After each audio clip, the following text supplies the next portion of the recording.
The galactic empire of Lurthria had long been the epitome of military might. Known for its towering warships and vast armies of mechanized soldiers, it had become a symbol of fear and dominance across the stars. The Empire's Grand Council prided itself on its invincibility, dismissing even the faintest threats with a scoff. So, when the Lurthrians intercepted a distress signal from the isolated planet of Earth, they didn't take it seriously.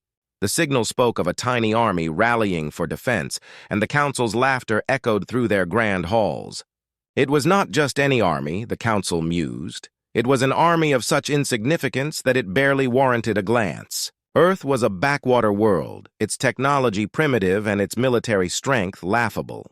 The Council, led by Emperor Zorath, decided to send a reconnaissance fleet to confirm the triviality of the threat.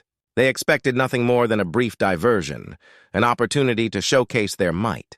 The Lurthrian fleet descended upon Earth, a mighty armada of sleek, shimmering vessels. They were met with an unexpected sight, a line of human soldiers standing resolutely on the barren plains of what the Lurthrians had chosen as their landing zone. The humans were small, clad in armor that looked archaic compared to Lurthrian standards. Their weapons were unimpressive, appearing more like outdated relics than tools of war. Emperor Zorath and his entourage watched from the bridge of their flagship, the Dominance, as the tiny army prepared for battle.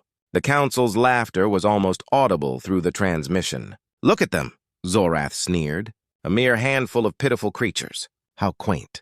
The humans, however, remained undeterred. General Emily Carter, the commanding officer, addressed her troops with a steely gaze. "Hold your positions," she commanded.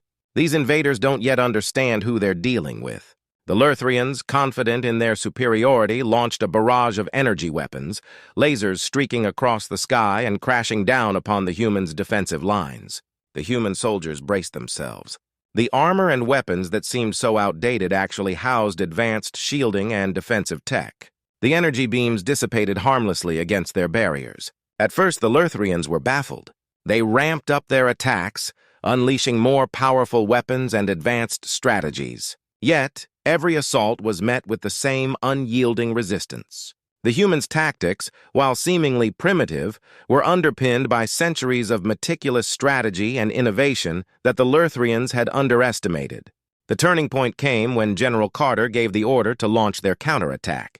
Hidden beneath the surface of the plains were a series of concealed launchers and automated drones designed to appear as relics from a bygone era. As these drones emerged and activated, they revealed their true capabilities.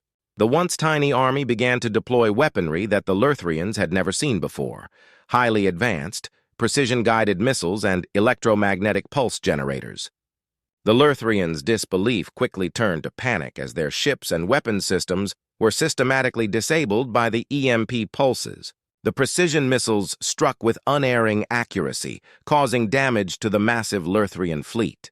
Their formidable armada, once thought invincible, was now reeling from the effects of the human technology they had so arrogantly underestimated. General Carter's eyes gleamed with determination. "This is what happens when you underestimate humanity," she said through the comms, her voice steady. "We might be small, but we are far from weak."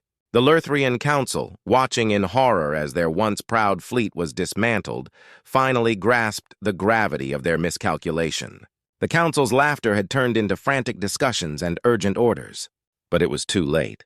The humans' tiny army had proven that beneath their seemingly insignificant appearance lay a force of unparalleled ingenuity and resolve. As the last of the Lurthrian ships fled in disarray, the surviving soldiers stood in awe of their human adversaries. The realization dawned that Earth's military, though small in number, was an exemplar of cunning and strength.